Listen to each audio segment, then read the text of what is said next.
আর গণতন্ত্র হলো democracy is the people by the people and for the people. যেহেতু এটি গণতন্ত্রের দেশ, সুতরাং জনগণের কল্যাণের কথা বিবেচনা করে, দেশের মানুষের কথা বিবেচনা করে, উচ্চবিলাসী সকল প্রকার বাজেটকে বাজেয়াপ্ত ঘোষণা করে জনকল্যাণ খাতে, প্রত্যেকটি জনকল্যাণমূলক খাতে যথাযথভাবে বাজেট বাস্তবায়ন করে দুর্নীতিমুক্ত বাংলাদেশ গড়ে তোলে, আইনের যথাযথ প্রয়োগ, বিচার ব্যবস্থার স্বাধীনতার মাধ্যমে যথাযথ বিচার ব্যবস্থা যদি বাস্তবায়ন করা সম্ভব হয় এবং জাকাত ভিত্তিক অর্থনৈতিক ব্যবস্থা চালু করে সুদভিত্তিক অর্থনৈতিক ব্যবস্থাকে মূলোৎপাটন করে দিলেই বাংলাদেশ কখনো বাহির বিশ্বের কাছে আর হাত পাতা লাগবে না, বাংলাদেশ কখনো কোনো ব্যাংক থেকে লোন নিতে হবে না, বাংলাদেশ কখনো নিম্ন আয়ের দেশ হিসেবে থাকতে হবে না, বরং এই সকল নীতিমালাগুলো যদি বাস্তবায়ন করা সম্ভব হয় তাহলে অচিরেই বাংলাদেশ স্বনির্ভর একটি দেশ, সোনালী দেশ এবং একটি আদর্শিক দেশ হিসাবে, অর্থনৈতিক দিক থেকেও আদর্শিক দেশ হিসাবে সারা পৃথিবীর কাছে মাথা উঁচু করে দাঁড়াতে পারবে বলে আমরা বিশ্বাস করি।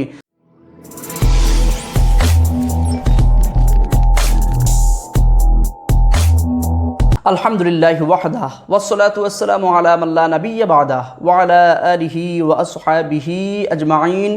সম্মানিত প্রিয় সুধী, আসসালামু আলাইকুম ওয়া রাহমাতুল্লাহি ওয়া বারাকাতুহু। আশা করি আপনারা সকলেই মহান আল্লাহ সুবহানাহু ওয়া তাআলার অশেষ মেহেরবানিতে ভালো রয়েছেন।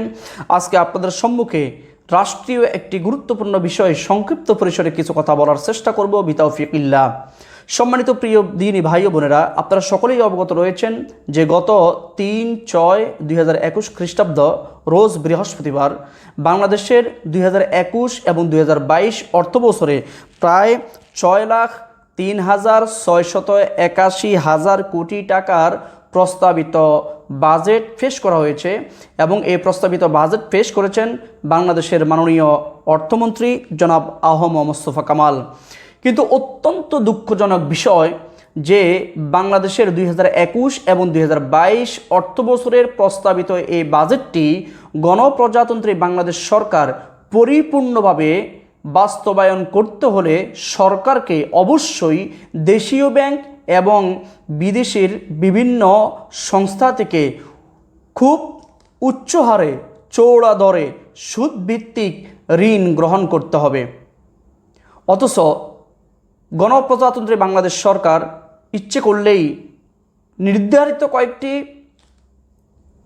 পন্থা অবলম্বন করে সরকার নিজস্ব অর্থায়নে স্বনির্ভর বাংলাদেশ গড়তে পারবে বলে আমরা বিশ্বাস করি। আজকে আমরা এই বাজেটের উপলক্ষে বাংলাদেশের একজন নাগরিক হিসাবে আমি ব্যক্তিগতভাবে, বিশেষ করে বাংলাদেশের সকল তাওহীদি জনতার পক্ষ থেকে 4টি মৌলিক পরামর্শ সরকারের প্রতি আজকে উপস্থাপন করব। আশা করি তথ্য প্রযুক্তির এই সময় মিডিয়ার মাধ্যমে আমাদের এই সকল পরামর্শগুলো সরকার ইতিবাচকভাবে দেখবেন এবং আমাদের এই পরামর্শগুলোকে গ্রহণ করে জনকল্যাণমূলক সকল প্রকার দিক বিবেচনা করে সরকার বাজেট প্রণয়ন করবেন বলে আমরা আশাবাদী। সম্মানিত প্রিয় দ্বীনী ভাই বোনেরা, প্রস্তাবিত বাজেট প্রণয়নের ক্ষেত্রে সুদ মুক্ত এবং ঋণ মুক্ত স্বনির্ভর বাংলাদেশ গড়ে তোলা এবং বাজেট প্রণয়নের জন্য আমরা যে 4টি পরামর্শ দিব সরকারকে, সেই ক্ষেত্রে সর্বপ্রথম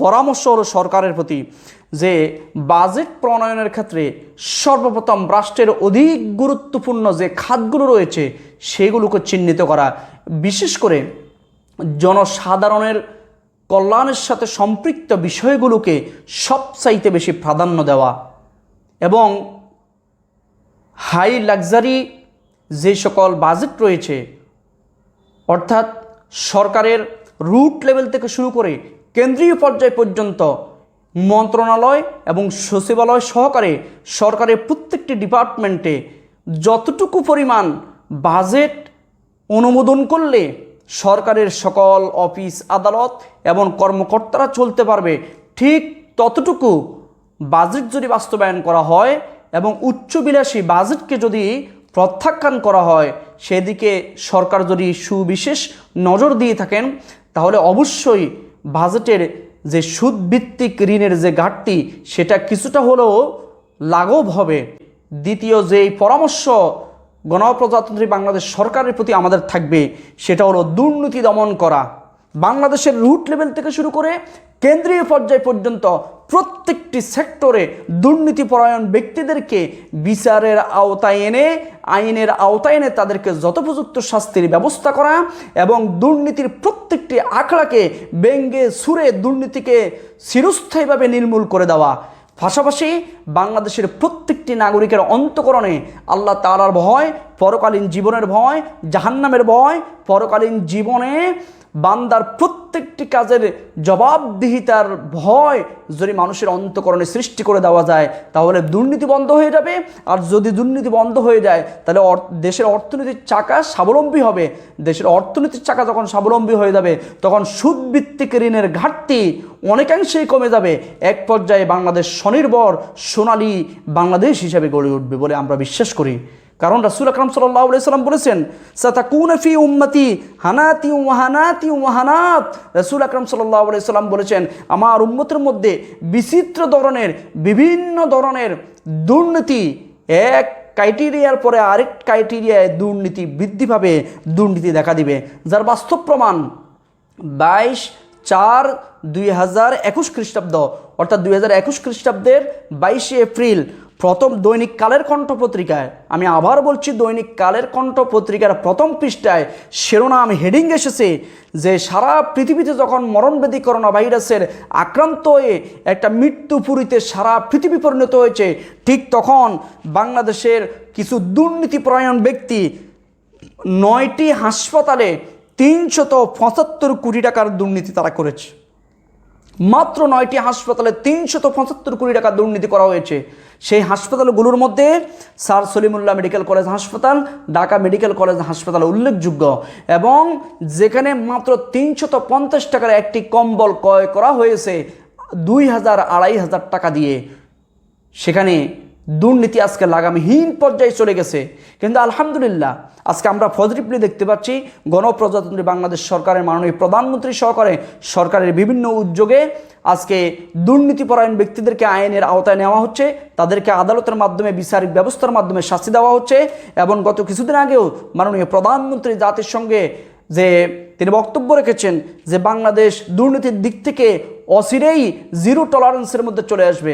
আমরাও এই নীতিতে বিশ্বাস করি যে দুর্নীতি যদি যথাযথভাবে দমন করা সম্ভব হয় তাহলে অচিরেই বাংলাদেশে দুর্নীতি জিরো টলারেন্সের মধ্যে চলে আসবে, এমন কোনো দুর্নীতি দেশের মধ্যে থাকবে না।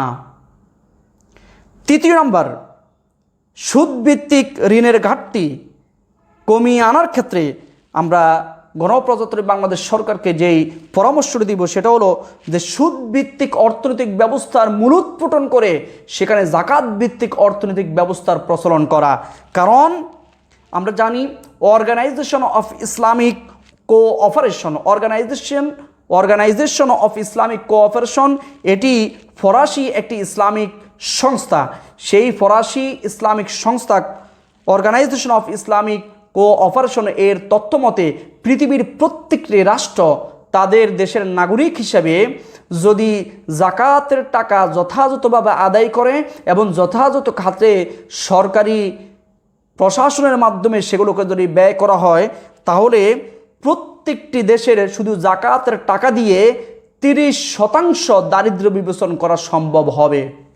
আলহামদুলিল্লাহ, এটি আমাদের জন্য আশার দিক। এবং তাদের স্লোগান হলো এই যে পভার্টি এলিভিয়েশন থ্রো জাকাত বেসড ইকোনমিক্স, যে জাকাত ভিত্তিক অর্থনৈতিক ব্যবস্থার মাধ্যমে প্রায় 30% দারিদ্র্য বিমোচন করা সম্ভব। আর রাসূল আকরাম সাল্লাল্লাহু আলাইহি ওয়াসাল্লাম সাহাবায়ে কেরামদেরকে যখন কোনো দেশের মধ্যে গভর্নর হিসেবে দায়িত্ব দিয়ে পাঠাতেন তখন সর্বপ্রথম ওই এলাকার, ওই জনপদের, ওই দেশের অর্থনৈতিক অবস্থাকে চাঙ্গা করার জন্য, দারিদ্র্য বিমোচন করার জন্য রাসূল আকরাম সাল্লাল্লাহু আলাইহি ওয়াসাল্লাম সাহাবায়ে কেরামদেরকে পরামর্শ দিতেন যে ধনী ব্যক্তিদের কাছ থেকে জাকাতের টাকা নিয়ে তা যথাযথ খাতে দরিদ্রদের মাঝে বন্টন করার জন্য, যাতে করে একটি দেশের, একটি অঞ্চলের অর্থনৈতিক ব্যবস্থা একটা ব্যালেন্সফুল অবস্থার মধ্যে থাকে।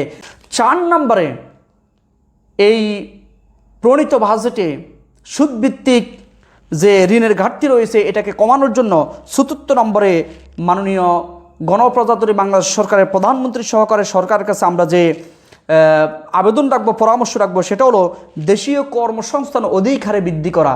আজকে আমাদের বাংলাদেশের মধ্যে লক্ষ লক্ষ যুবক এখনও বেকার রয়েছে, অথচ যদি সুষ্ঠু পরিকল্পনার মাধ্যমে, সুন্দর পরিকল্পনার মাধ্যমে বাংলাদেশে যথাযথ শিল্প, কল কারখানা এগুলো স্থাপন করা যায় এবং যুব সমাজকে যদি যথাযথভাবে কারিগরি প্রশিক্ষণের মাধ্যমে তাদেরকে কাজে লাগানো যায়, তাহলে দেশের যুবকরা এই দেশের মধ্যে শিল্প, কল কারখানায় এবং কৃষি উৎপাদনের ক্ষেত্রে বিশাল একটা বৈপ্লবিক সফলতা তারা বয়ে আনতে পারবে বলে আমরা বিশ্বাস করি।